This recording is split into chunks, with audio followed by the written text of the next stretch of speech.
Salut à tous, aujourd'hui nous allons parler du Oppo Reno 15 Pro. Alors attention, je me suis rendu compte que je dis toujours le Reno 15 Pro. On parle bien ici du Reno 15 Pro Max et non du Reno 15 Pro.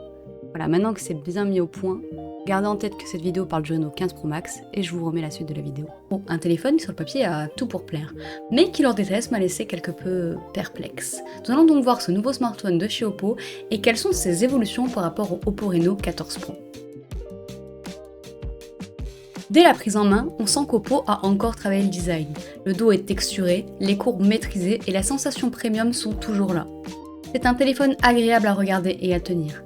La petite griffe Reno AI Camera fait son effet, ce n'est que du design, mais cela donne un côté sophistiqué. Côté unboxing, on appréciera aussi qu'Oppo fasse toujours le choix d'inclure un chargeur pour son Reno Pro, ainsi qu'une coque de protection directement dans la boîte. Et là, on arrive déjà sur un sujet qui fait débat sur ce Oppo Reno 15 Pro.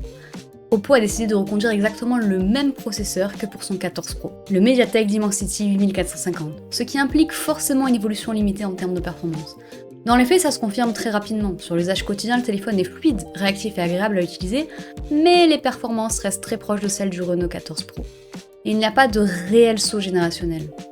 De plus, nous n'avons pas pu lancer l'ensemble des tests benchmark 3D Mark, mais les résultats du Soleil Bar Extreme sont déjà très parlants. Le Reno 15 Pro affiche de bons scores, cohérents avec son positionnement mais surtout très similaires à ceux du Reno 14 Pro, ce qui confirme l'absence d'évolution notable côté CPU et GPU. En revanche, là où la différence se creuse, c'est sur la stabilité en charge prolongée.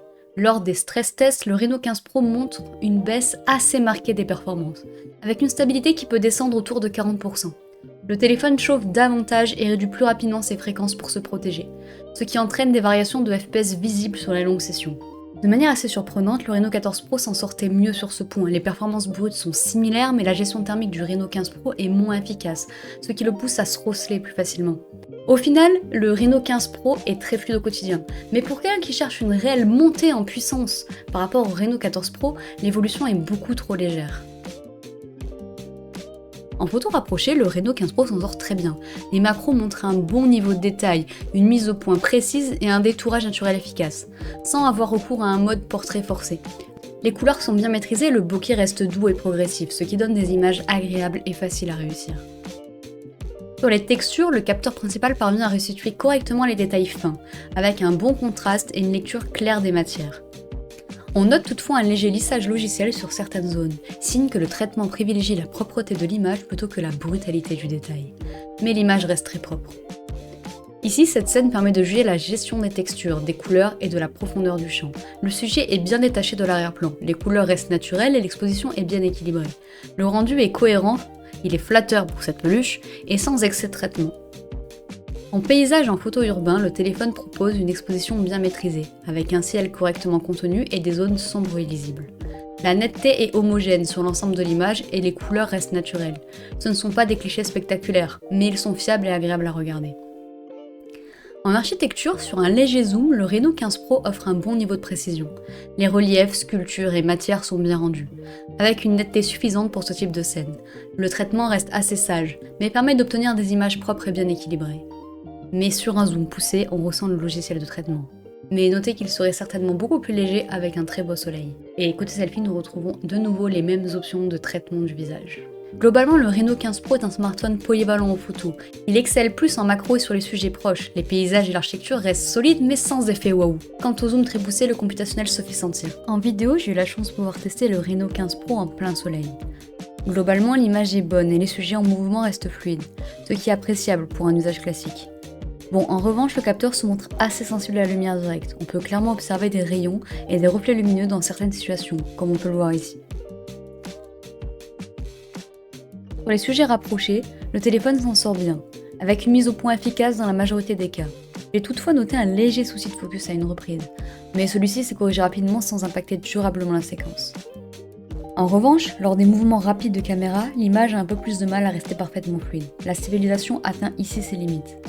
Enfin, côté zoom, on reste sur un zoom fonctionnel et exploitable, mais clairement pas cinématographique. Et côté caméra selfie, notez que cette vidéo est entièrement tournée avec la caméra frontale du Oppo Reno 15 Pro. Pour l'autonomie, j'ai utilisé de nouveau le test Work 3.0, qui simule un usage quotidien et réaliste.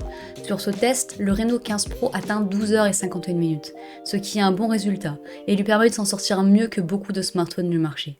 La décharge est progressive, sans comportement anormal, et la température reste bien maîtrisée tout au long du test.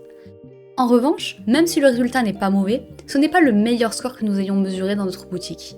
Certains modèles font mieux en termes d'endurance, notamment sur des usages prolongés ou plus intensifs. Mais cela reste à nuancer. Le prix d'un Oppo Reno 15 Pro Max n'est pas le même qu'un OnePlus 15 ou qu'un Vivo X300. Concrètement, le Reno 15 Pro tiendra sans problème une grosse journée complète, voire un peu plus selon l'utilisation. Mais il ne se positionne pas comme une référence absolue en autonomie. C'est un téléphone équilibré et fiable au quotidien, qui ne cherche pas à battre des records. Quant à la recharge, je suis passée de 20 à 80% en 28 minutes avec la charge rapide. Au final, le Reno 15 Pro est un bon smartphone polyvalent, fiable et cohérent. En revanche, pour les possesseurs d'un Reno 14 Pro ou pour ceux qui attendent une véritable évolution générationnelle, les changements sont trop légers pour justifier un renouvellement. Mon conseil est donc simple, si vous avez déjà un Oppo Reno 14 Pro, le Reno 15 Pro n'est pas indispensable. Si vous recherchez un vrai changement, mieux vaut se tourner vers un autre modèle Android, comme le OnePlus 15 qui aura l'avantage de vous permettre de rester sur ColorOS. Il faudra effectivement y mettre un peu plus le prix, mais la différence à l'usage est bien plus marquée. En revanche, si vous devenez d'un smartphone plus ancien, comme le Oppo Reno 13 Pro ou d'une autre marque Android, le Oppo Reno 15 Pro peut être un bon choix. Et si vous aimez les tests de smartphone et surtout les tests honnêtes, n'hésitez pas à vous abonner, car on vous en proposera beaucoup d'autres à l'avenir.